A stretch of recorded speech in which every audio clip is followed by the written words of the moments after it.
Hey guys, Jim here with Creative Play and Podcast Network, and here we are again in August. It is now hashtag RPGaDay again for its 8th year. God, it's been so long. Again, we're joining in with all the other tabletop gamers out there to get creative and use the prompts now for RPGaDay 2021 to inspire you guys to all write, vlog, blog, draw cool pictures. This year they're asking for whatever you do. So we are going to go ahead and start out with the next day. All right, guys, here we go.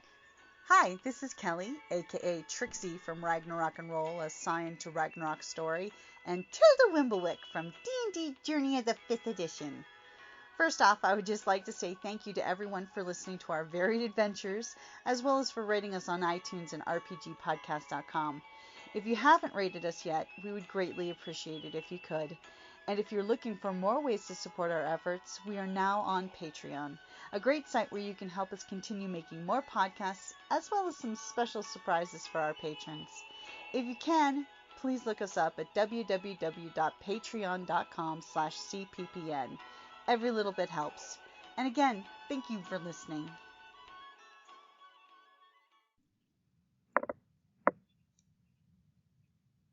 Hey guys, Jim here and Kelly. Hello! And it's hashtag RPGaDay 2021, August the 7th. Not a big day, but a small day. Gotta laugh on that one. See, it was good. So small. What do you have for small? Anything good? Small races! Oh my god, I love small races. Halflings, gnomes, come on, kobolds. It's fun to play a small character sometimes. I am a huge fan of the small races. Harkens back to the third on tactics because small races can do cool tactics like sharing a square with your friend who's a medium race, hiding behind your medium friends, you know, two people who are small sharing the same square so you can gang up on things quicker. You know, there's nothing wrong with playing a small race. Unfortunately, the poor kobolds got screwed because they're the only small race that has a negative to strength in their stats. Yeah, and plus they have that whole problem with daylight sensitivity, which can totally be fun because, like when we played Midgard that one time, you totally owned that shit. I did. I had a lot of fun. That was at RingCon, the last RingCon, before COVID. Yes. See, I got to small play things can get you. A kobold rogue, and he was a lot of fun. Dragnar. That's what I named him. So small races are really good. You know, things that are small can waylay things that are large, you know. Never be afraid of using, you know, size as needed because there's nothing cooler than when you make a GM dungeon for a bunch of small races to screw your players over because they have to hunch over like every other 5 feet square. And there's nothing cooler than when you pick kobolds because they booby trap against the medium builds. All these booby traps that go off at shoulder height so all the kobolds can run through the danger without worrying about it and all the big people get decapitated. I mean, just think about it like in Indiana Jones and the Last Crusade. You've got the penitent man swiping blade. You've got that little tiny drawbridge. It's really made for small races and not made for big races. True. Because there's nothing worse than looking at your players and saying that bridge was made for a small child. You can either go across it at full speed and make a dex save, or you can make an acrobatics to keep from falling off that teeny tiny little bridge. Yeah, I mean, a lot of people don't necessarily like the small races because they like being big and strong and like, you know, I like it. I mean, sure, you can't go as fast typically. Then, and that's fine. But I mean, for the most part, they're a lot of fun. I am a huge fan of goblins. I really am. With their racial ability that lets them hide or dash or disengage as your bonus action, you've just given the biggest rogue weapon out of the rogue's arsenal to a small race that could be anything.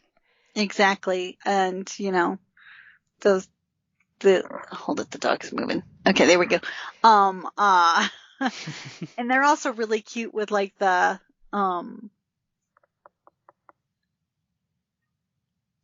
I'm trying to remember the little Pathfinder ones that are, with the big ears and the little. Oh, the They're very vicious looking cute. ones. Yeah, with their little pointy teeth, but they're still cute.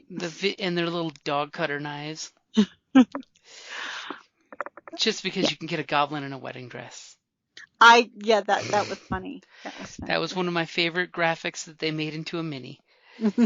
But goblins are fun because, think about it. You can have a fighter goblin who's got the cool ability to disengage, hide, or dash, and all the fighter abilities. Yeah, see, if I had been in your goblin game, I would have played just a goblin. Mm-hmm. I would have been a goblin, not a hobgoblin or, bugbear or anything like that. It would have been a goblin. Short and vicious. Mm-hmm. And goblins are just cool that way. I mean, like, there's a reason why in our second goblin group, our goblins love being goblins, because it's like, you mean I can get away from danger? I'm like, because goblins are cowardly. You can run, hide, dash, disengage, so that, our rangers learn that she can step back and shoot you without being right in your face. Because there's nothing worse than shooting point blank without having the feet. So never be afraid of playing small races as well as the tiny races too, because they now have pixies as a playable race in 5th. What? It's absolutely terrifying. I hadn't heard that. I want to make a friggin' pixie. It's absolutely terrifying. That's the reason why I haven't shown it to you. I'm like, I haven't read that. Of course, it was totally actually the next character I'm thinking of making is actually going to be a big one. Oh. Yeah. Yep. A monk too. I've never played really a monk. Monk is fun. Its abilities are not small. They flow like stream. I see what you did there. You see what I did there? I slipped in tomorrow's word, which is stream, a thing we do. We stream on occasion. Yeah, on occasion. I mean, sadly, we stream more than we podcast now that COVID's made us go to the online gaming living. Yeah, for the most part. But streaming is better than nothing. If you can't play in person, be the bigger person instead of small, and just make sure you can stream with your friends and everybody be safe.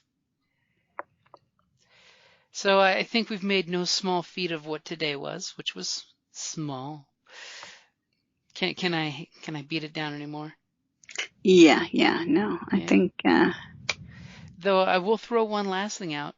5th edition D&D players, be glad 5th edition doesn't have small weapons. Remember back in the day when you used to do less damage if you were a small race with your small weapon? Oh, that's true. See, that was nice that they They kind of chilled on that rule to relax. You didn't have to worry about people using a longsword that only did 1d4. Yeah, because nobody would play those races. Because pretty much you were hosed playing small races with small weapons. Alrighty, guys. So that's going to be a good place to wrap it up there, and we will see you tomorrow for August the 8th stream.